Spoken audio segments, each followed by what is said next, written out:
I'm Scott. I'm Bill. And we're the Trade Guys.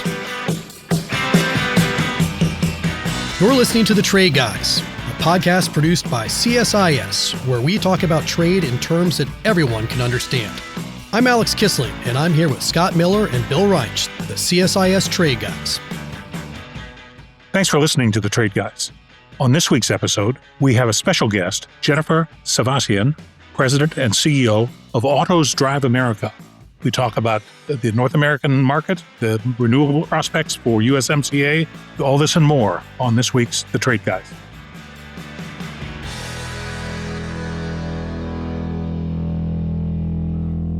Well, welcome to The Trade Guys. This is Scott, and Bill and I are on our own today without Alex, but we're not really on our own. We have a special guest, which we'll get to in a moment. We're delighted to have her to talk about USMCA, or as we call it, the beloved USMCA, and negotiations that are going on this summer and how it affects a very important industry that is automobile. Before we get into the discussion with our guest, Bill has an update on the never-ending saga of IEPA refunds from the Customs Service. So, Bill. This is becoming a weekly occasion, and it's probably going to go on for a while. The Customs Service produced another sworn statement to the court on May 12th and indicated that they have now prepared $35.46 billion for refunds. They weren't exactly clear about when the check would be in the mail. And of course, it won't be in the mail. It'll be electronic, but the metaphor is still good. But that's apparently all been approved and is in the works. So some people will be getting their money back. That is the product of well more than 8 million liquidations or reliquidations of entries, which means that there's a lot more to go from this. I remember the max is around 166 billion. So this is just the beginning, but it's not a small number, 35 billion. And we'll be watching to make sure that the money actually goes out. There was also a footnote, which is that there were 1,880 applications for refunds that cannot be fulfilled because the applicants have not signed up for the electronic system that this Customs is now operating. And we've been blabbering about that for the last 3 months, telling people, you don't get your money if you don't sign up. And so here's an example of the inevitable. 1,880 people have not signed up, and the money's there. And I guess in those cases, the money's been approved, but it won't be sent by mail. So to those people, and I have no idea who you are, sign up. Now, on to today's subject. As we threatened for the last several weeks, we're going to spend 2 weeks in May talking specifically about USMCA. And today, we're delighted to have with us Jennifer Safavian, who is the president and CEO of Autos Drive America. And she's going to explain who those people are in just a minute, because there's more than one automobile association. In fact, there's, I think, frankly, too many for me to count. But she's going to talk about hers. She's a government relations professional. She's been the ADA, which I always think of that as the Americans for Democratic Action, but it's the Autos Drive America president since April of 2020, and she was the first one. So prior to that, she was the executive vice president for government affairs at RILA, Retail Industry Leaders Association, a group that we know well. And before that, music to my heart, she had a long career on Capitol Hill. I was there for 20 years. I don't know if you were there for longer than that, but well, then I've got her beat. But most of her time was with the Ways and Means Committee as staff director and general counsel, but she served on other committees. And in the process, got numerous awards, none of which I ever got, so I'm jealous. She was one of the top trade association lobbyists, according to The Hill, 7 times. I never made that when I was running the NFTC. She was one of the top 10 lawyers on Capitol Hill, which I wasn't eligible for. And more important, she was one of the fabulous 50 top congressional staff members, another award I never won. So I'm jealous, but it's obviously a record of great accomplishment, and we're delighted to have you with us. And to start us off, Jennifer, tell us a little bit about who Autos Drive America is, who your members are, and what their views on USMCA are. Well, hello. Thank you, Bill and Scott. It's a pleasure to be with both of you. And Bill, that was quite an introduction. And yes, you definitely have me beat on time on the Hill. I was put in about 16, 17 years, so you have me beat by a little bit there. But I'm very pleased to be with you both today and talking about such an important matter as USMCA.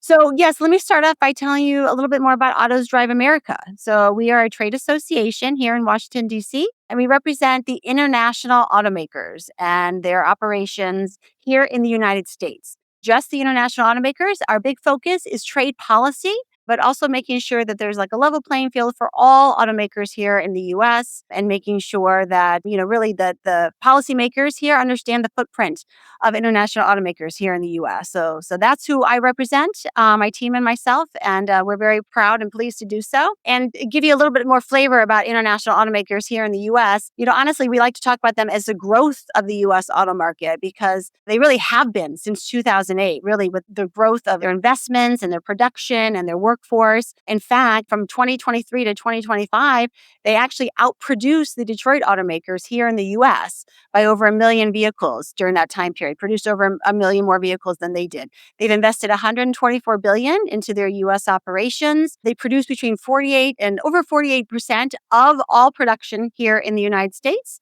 with 31 facilities across the country, and they directly employ 162 employees, about 100,000 of those in manufacturing. So that's who my membership is. So your question then was about, do we care about USMCA and what does that mean for us? Absolutely. My members definitely care about USMCA. It is one of our top policy issues this year. We are definitely advocating for the renewal of the agreement. It's critically important to the U.S. auto industry, given the integrated supply chains that we have among the North American region. And of course, we've been advocating, I would say, honestly, really for our, probably best way to describe it is really for like kind of three main things. One, we want to maintain the structure of USMCA. So we want to make sure there's an extension of the agreement as a trilateral agreement. We also want to make sure that it's workable, right? That if there's any new product specific rules or changes made to what we are faced with today, that they're workable and that they're narrowly tailored, that they don't higher costs or compliance challenges. And we want to preserve the benefits of USMCA.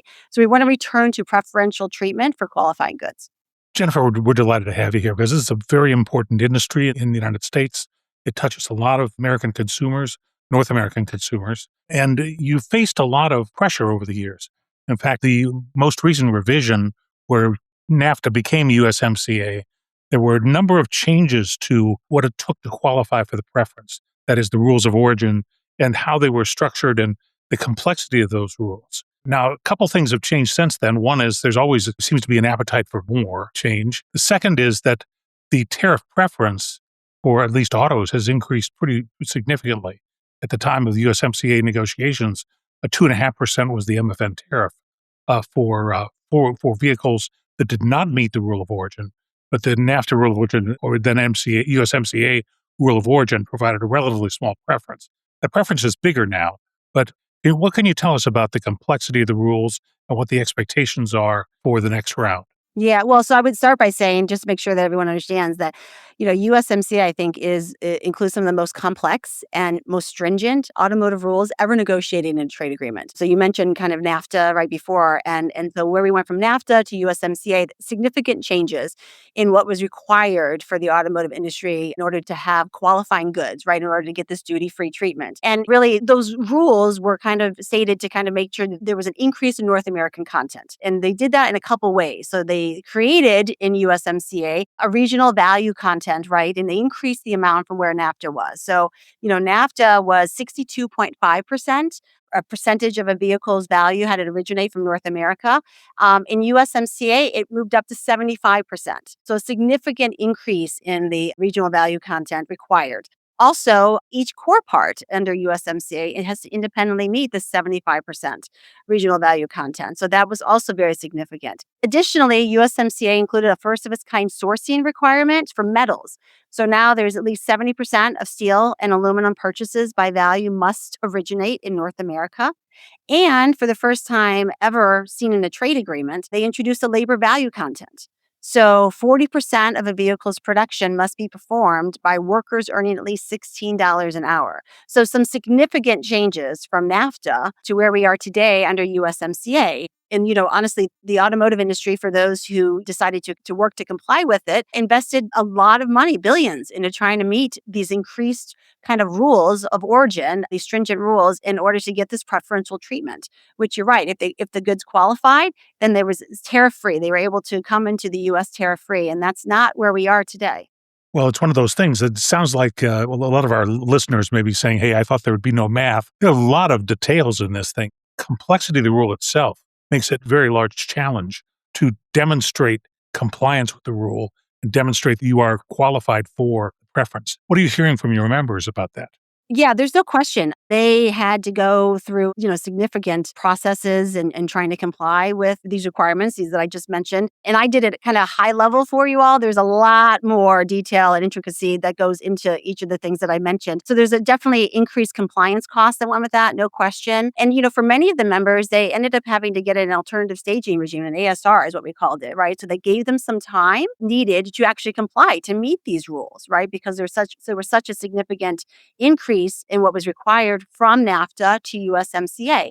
And so many of my members in the Detroit automakers did that. They, like I said, they invested billions. They went through the effort that was needed in order to comply and to reap the benefits of USMCA, which is that duty-free treatment.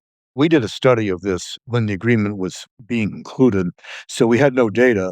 But what we anticipated at the time was two things. One was that the new rules that you've described would create a shift of probably parts and components manufacturing from Mexico to the United States and Canada, and a shift of jobs from Mexico to the United States and Canada because of the $16 an hour requirement, which Mexico doesn't meet, but Canada and the United States, for the most part, do. The second thing that we anticipated, which I think turned out to be true until Trump plugged the loophole, was the question of compliance costs. And it seemed to us that if compliance costs exceeded the 2.5% tariff, then companies wouldn't bother to comply. It was cheaper just to bring in the autos out of compliance and pay the tariff. That was fine as long as the tariff was 2.5%. Once it was 25, it's different. And I assume, therefore, that particular hole was plugged, although the preliminary data pre-Trump suggested that, in fact, that was happening, that there were more cars coming in outside the compliance zone than there were previously. But the trend never got off the ground because Trump stepped in and changed everything. Were we right about that? Does it have that effect on production? How have your members responded? Have they responded by building in the U.S., by shifting parts and components to production to the U.S., continuing in Mexico, and maybe exporting from the United States to Mexico parts and components? What's been the trend that you can see? Yeah. So no question. I think the ITC does annual reviews, right? Studies on the impact of USMCA to the U.S. economy. And so looking at their own numbers, they show that while North America, the region as a whole, has certainly benefited from USMCA, the U.S. has benefited the most out of the three countries. And I will tell you that looking at the U.S. only, if you look at the entire auto industry, so not just my members, but all of them, all the OEMs, they have invested about $335 billion since USMCA went into force to today and created 19 new production facilities here in the US. Again, I'm just talking the US. So there was significant investment in the US in order to, again, to meet the requirements of USMCA. So I think that it has been beneficial for the US market, but of course it's been beneficial also for Mexico and Canada. Well, I think the good to know, I guess it seems to me that the goal in 2018 was basically to force more North American content and force the foreign manufacturers to build more in all three of the countries. It looks now from the various things that Trump and Ambassador Greer have said from time to time, I don't think they've tabled anything formally. I don't know what it is, but it seems from what they're saying that this time around they're more interested in increasing U.S. content specifically, as opposed to Mexican and Canadian content. From the standpoint of your members, which are going to be on that firing line, how much more American content can they put in, and how much of a burden is this going to impose on them? Yeah. So I think there's no question. I think the president, has been pretty clear that he wants to lower the trade deficit, right, with Mexico and Canada. And I think in particular with Mexico, it is larger when it comes to automotive, and we're talking about Mexico. So he wants to lower that trade deficit. And yes, he wants more US production. I would argue, based on the factors that I mentioned at the beginning, that my members certainly have been doing that US investment, but he wants even more. He has said he doesn't care about Canada or Mexico auto production.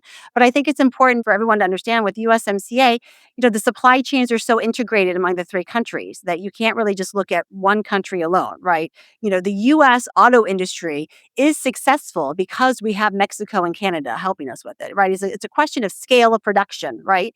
And so we're able to do more and do it better, and we're talking about the North American region as a whole versus just one country by itself. And there's plenty of examples of that to show. For example, I could use Honda and Toyota, my members, who created and produced engines engines right here in the US, not just for the US production, but also for the Canadian production, right? For production in Mexico. So they'll produce here in the US these engines, and then they will send them to Canada, where they get put in vehicles in Canada and in Mexico. So they're able to actually have an engine facility and make over 1 million engines because they can use that in all their production facilities across all 3 countries. So the scale of production is what's really important. One of the things I had the hardest time convincing members of Congress was important is stability in rules. The company I worked for, like many companies, the rule was the rule. And if it stayed the same, we'd find a way to comply with it, make our operations efficient. And that sometimes you could hurt more than you help just by changing the rule too often. Now, the auto industry is faced with another set of potential changes. How's that working for your members, and how do you communicate the fact that we're trying to make things together here with the United States, Canada, Mexico, and sell them to each other in the world, and having stable rules has a great value? Is anybody paying attention? It's an excellent point. There is a lot of uncertainty right now. Of course, on the tariff front, of course, on USMCA, right? We're not sure how USMCA is going to be finalized. Again, we are advocating for a renewal as a trilateral. There's been certainly a lot of talk about maybe it won't be trilateral, maybe bilateral agreements, right? And we think that would be very harmful to the industry. And the uncertainty of it, I think ultimately what it's doing is it's delaying investments, right? I mean, for automakers and suppliers, they plan 5, 7, 10 years out. They don't build new facilities overnight. It takes time, and they need to make sure that their investment is going to pay off, and there's a need for that. And if there's all of this uncertainty around the rules, whether the agreement USMCA is going to continue and what it might look like, it just delays further investment because they're just not sure where to put it and if it's going to pay off. Following up on that for a minute, CSIS's Americas program has done a lengthy study last year on possible outcomes of the agreement negotiations, and Diego American was the author, and he and I produced an update at the very end of March. And we concluded that there's a variety of options, and you mentioned several of them, including the disaster of one or more countries pulling out. But we concluded that the most likely outcomes are 2. One, renewal of a trilateral agreement with some rather significant amendments, some of which I think would impact your sector, almost certainly, since that seems to be a Trump priority, but renewal. The other one would be the triggering of the 10-year process in which the agreement continues, but every year they have to go through the torture of another negotiation to see if they can reach agreement. I think Diego and I kind of parted company. I think the first alternative, renewal with amendments, is more likely. I think he believes the kicking the can approach is more likely. Do your members have a preference on that? And how would the 2 options affect them? Yeah, well, I mean, no question. The preference is a renewal, and sooner rather than later. So we have that certainty. So they can plan, they can adjust to whatever is required. One of the things we ask of the administration is to consult with us, to have close consultations with the industry as they're thinking through possible changes and how they might want to change it. We can talk with them about, is it feasible? What does that mean in reality and all that? So we've asked for that. But there's no question, renewal is what we ultimately want, and we want it as soon as possible because, again, that certainty is really important to the industry. I think if we ended up doing a renewal every year, right, for the next 10 years or however long, right, if we didn't have that conclusion, if we didn't have the renewal and the certainty, and every year we continue with this review, it would be extremely disruptive to the industry because, again, they make these investments dependent on 5 to 7 year timeframes. And if you don't know what it's going to look like at a year or 2 or 3 or longer, it's really hard to make those decisions. So the uncertainty actually would be very, very detrimental to the industry. Now, the United States is a huge economy and allows us the sort of the luxury of thinking about as if it's the world's biggest island and the rest of the world doesn't really matter. The fact is there are a lot of these free trade agreements. All of them include the auto sector. All of them have their own set of rules of origin for compliance. Do your members think about that as they propose changes to the rules for USMCA, or are they trying to comply with both USMCA and, say, TPP for Canadian production or Mexico production, or other agreements that partners other than the United States, Canada, and Mexico? How do they think about this? Yeah, I mean, look, you're right. And they do have to comply, right? If the rules are different and they're exporting from the United States to another country, obviously they need to make sure that they're complying with those rules. We would love as an industry to have more consolidated, standardized rules. I mean, that would make things so much easier. So, I know that that is something that the administration has talked about trying to work with other countries, right? To kind of try to make them more consolidated with what the US standards are. So it's a little bit easier for us to export vehicles. So we're certainly in favor of that. But, so they have to think about all those things as they produce here in the US. And again, we very much are in favor of producing more here in the US to export because that, of course, means more investment here in the US, more American jobs here in the US. That's ultimately what we're going for. And I know that's what the president wants as well. One of your members, BMW, in a facility in South Carolina, that won all sorts of export performance awards from the Commerce Department. And they're demonstrating that every day Yes. by making that facility not just a U.S. production site, but for global production and global sales. Absolutely. They are a perfect example of that. They produce more in their Spartanburg facility than they sell here in the US, right? And that's a benefit. That's a pro. That's something we should want for all automakers. One of the issues that was not, I think, a big factor in the 2018 negotiation was EVs and the rise of electric vehicles, which has sort of ballooned really since then. And now it's a much more significant factor. Despite everything that Trump is trying to do, it still is a significant factor in the economy, and certainly is a significant factor in the global economy. How do you see EVs being integrated into the USMCA negotiation? How does it affect supply chains?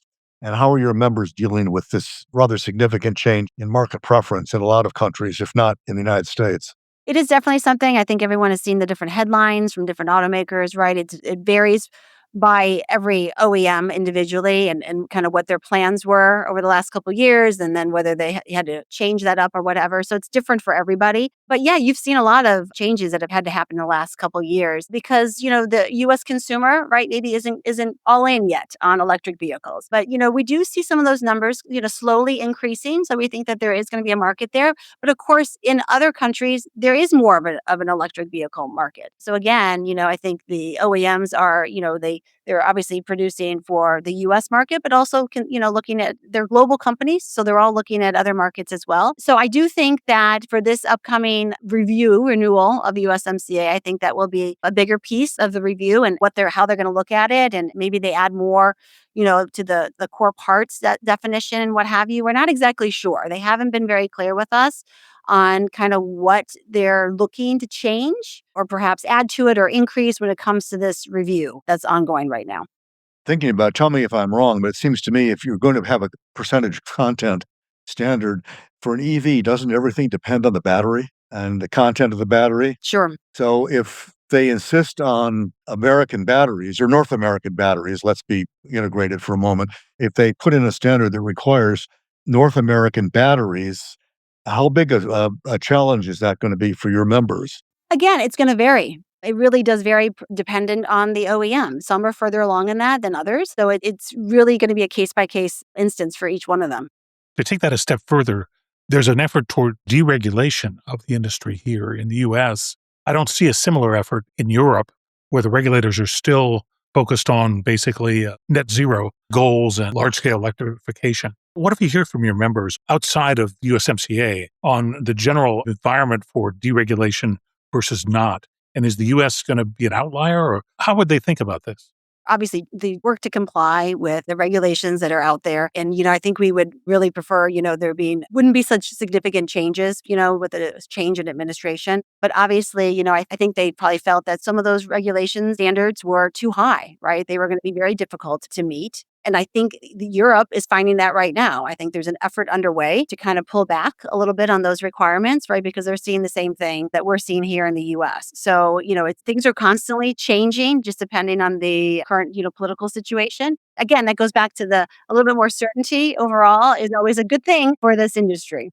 One of the ironies of what's going on right now, which I talked about in a previous column, is that Trump, the apostle of fossil fuels, thanks to the Iran war, is actually driving people away from them more than towards them by creating a lot of uncertainty about oil supplies.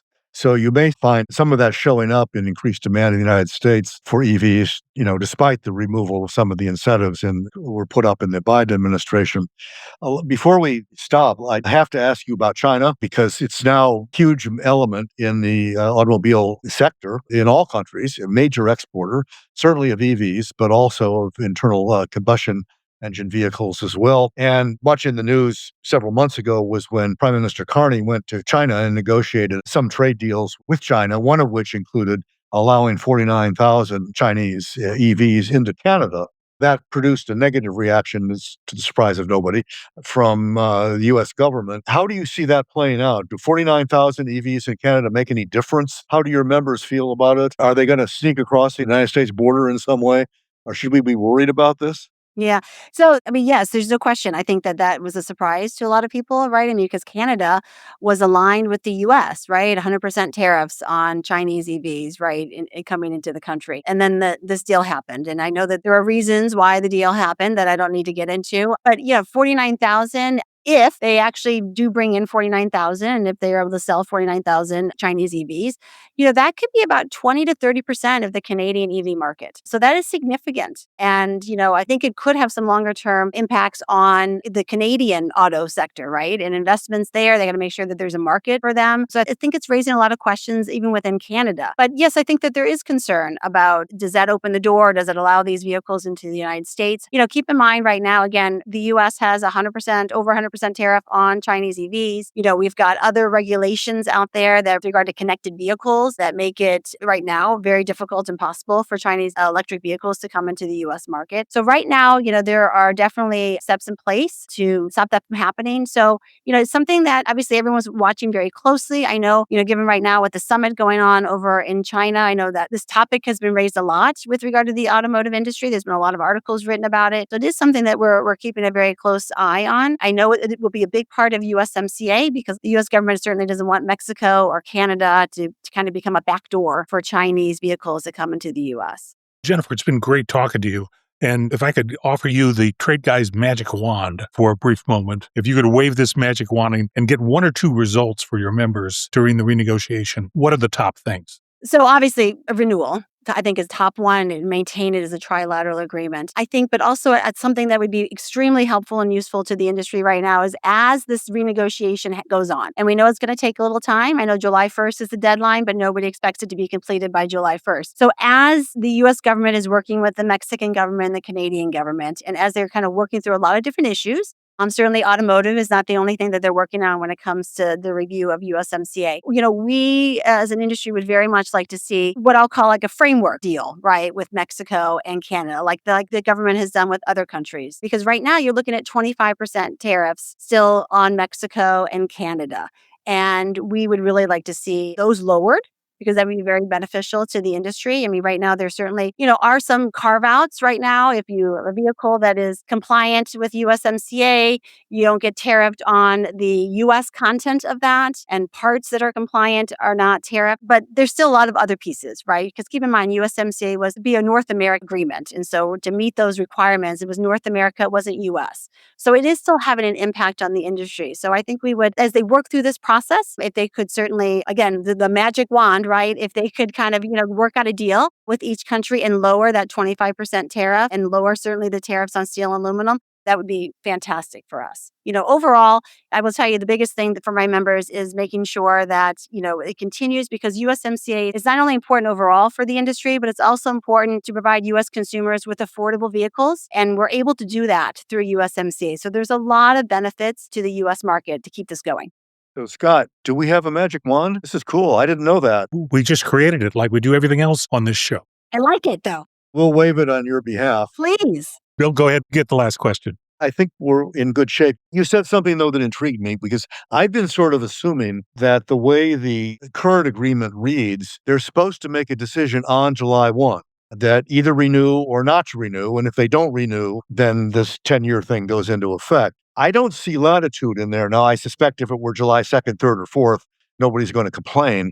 But you're implying that it might be September or October or something like that. Is that a possibility, you think, within the terms of the agreement? Doesn't somebody pull the plug?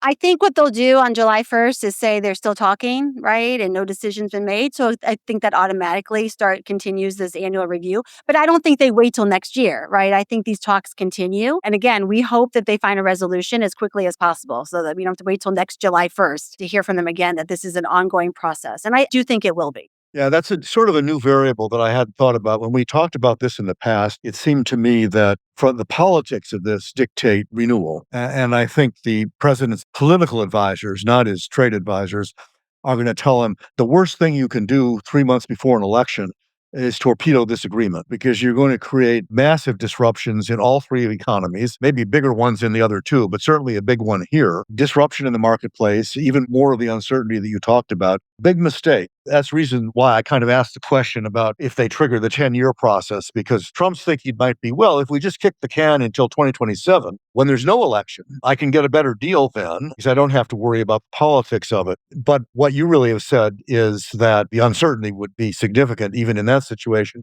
But then you have suggested really kind of a third alternative, which is they just keep talking beyond July 1.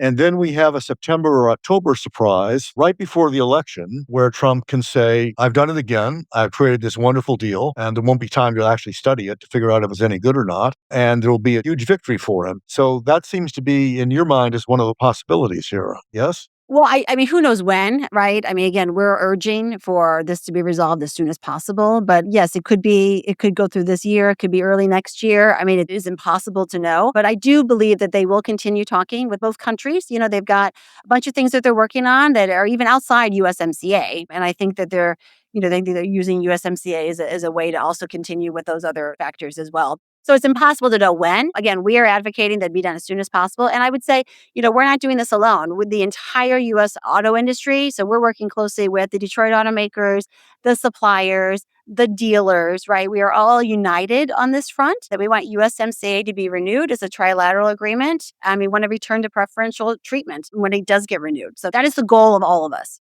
Jennifer, thanks so much for being a part of the show. And we've really learned a lot from you. I know our listeners will appreciate you coming on the program and giving us your time and your ideas and knowledge. So thanks for joining us, and we'll follow this closely. Wonderful. Thank you both for having me. Thank you. And next week, we'll be having the Business Roundtable, raising some of the same issues, but also more broadly, talking about the other parts of the USMCA as well.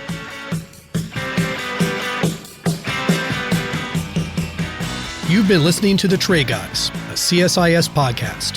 For more audio content, visit csis.org/podcasts. Thanks for tuning in.